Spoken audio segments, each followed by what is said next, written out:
आदिवासी समाज ने निकाली जन आक्रोश रैली। देश के मणिपुर में महिलाओं को निर्वस्त्र घुमाए जाने की घटना हो या फिर प्रदेश के सिवनी, नेमावर, सीधी, मैहर सहित अन्य जिलों में बढ़ती आदिवासियों के साथ अत्याचार, शोषण और अनाचार की घटना के खिलाफ खैरलांजी मुख्यालय में आदिवासी समाज ने जन आक्रोश रैली निकाली।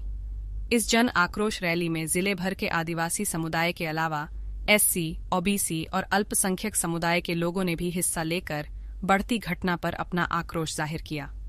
9 अगस्त को खैरलांजी में पहली बार आदिवासियों ने खुशी नहीं बल्कि आक्रोश जाहिर किया।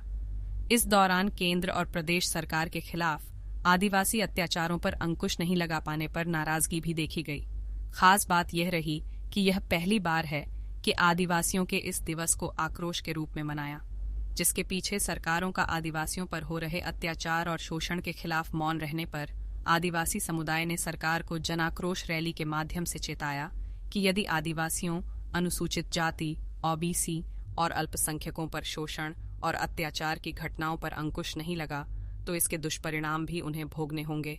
प्रदेश में लगातार आदिवासी, अनुसूचित जाति, ओबीसी और अल्पसंख्यक वर्ग के साथ घटित घटनाओं ने आदिवासी समाज के आत्मसम्मान को छलनी किया है, जो बर्दाश्त नहीं किया जाएगा।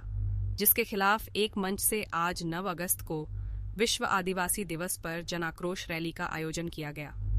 खैरलांजी मुख्यालय के सभी आदिवासी द्वारा विश्व आदिवासी दिवस पर 9 अगस्त 2023 को खैरलांजी में नगर भ्रमण कर भव्य रैली निकाली गई, जो रैली कार्यक्रम स्थल से अवंती चौक, गणेश चौक, पुराना बस स्टैंड, गांधी चौक से बड़ा देव स्थल पहुंची, जहां पर आदिवासी के द्वारा विधि विधान के साथ पूजा अर्चना कर झंडा वंदन किया गया।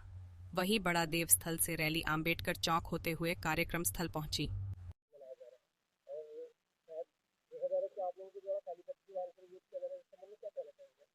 देखिए, आज विश्व आदिवासी दिवस मनाया जा रहा है, तो सारे कहना चाहिए पूरे विश्व में जो आदिवासी रहते हैं उसके लिए संयुक्त राष्ट्र संघ ने जो डिसाइड किया था कि जो कमजोर वर्ग हैं, आदिवासी जो मूल निवासी हैं हर देश के, तो 184 देश है उसमें शामिल यूनाइटेड नेशन के में, और उन्होंने एक समीक्षा के तौर पे कि भाई देश में जो आदिवासी रहते हैं, जो मूल निवासी रहते हैं, उनकी जो विकास है, उनका संरक्षण है, उसके लिए एक समीक्षा होनी चाहिए।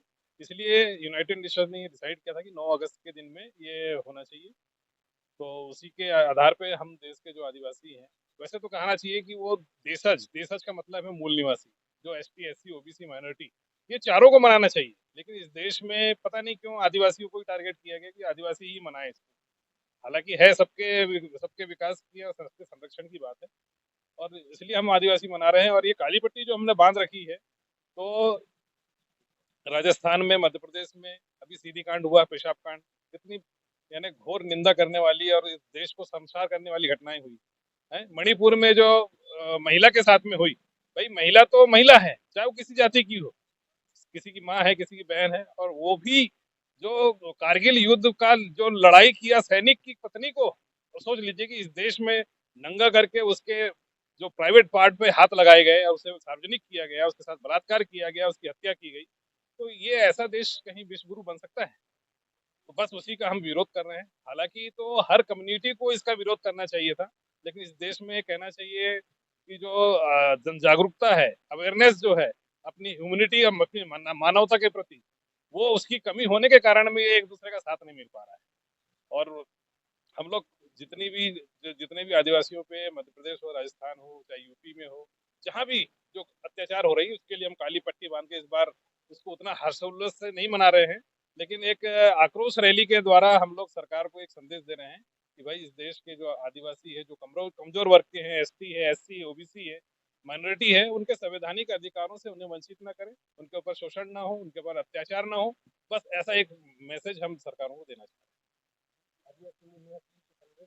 आदिवासी और मूल निवासी को मैं यही संदेश देना चाहता हूँ कि इस देश में हम 85-90% हैं, और हमारे जो संवैधानिक अधिकार हैं उनकी जानकारी लीजिए कि हमें क्या क्या अधिकार दिए गए हैं और क्या क्या अधिकार हमें नहीं मिले हैं। इस बात की वो समीक्षा करे, उसको आत्मसात करे। ये ना हो कि हम पार्टियों के गुलाम बन के रहें, क्योंकि इन पार्टियों ने ऐसा भ्रम फैला के रखा है। और इन पार्टियों में कहो, चाहे देश की जुडिशियली संस्थाएं हो, चाहे शिक्षण संस्थाएं हैं, सब पे 15% जो ब्राह्मण और जो ठाकुर जो सवर्ण कास्ट है उसने पूरा कब्जा कर रखा है। और हमारे जो S T S C minority है वो गुलामी की तरह में उसकी ताजपोशी कर रहे हैं। बस ये संदेश दे रहा हूँ कि हम अपनी सत्ता पे खुद काबिज हों। हमारा S T S C OBC minority के वोटों से ही वो सरकार बनाते हैं। अगर चाहे तो हम अपने वोट अपने अपने आदमी को आगे उठा के और अपनी सत्ता पे हम कायम हो सकते हैं और अपने संवैधानिक अधिकारों को आराम से प्राप्त किया जा सकता है। ये मैसेज मैं सभी मूल निवासियों को देना चाहूंगा।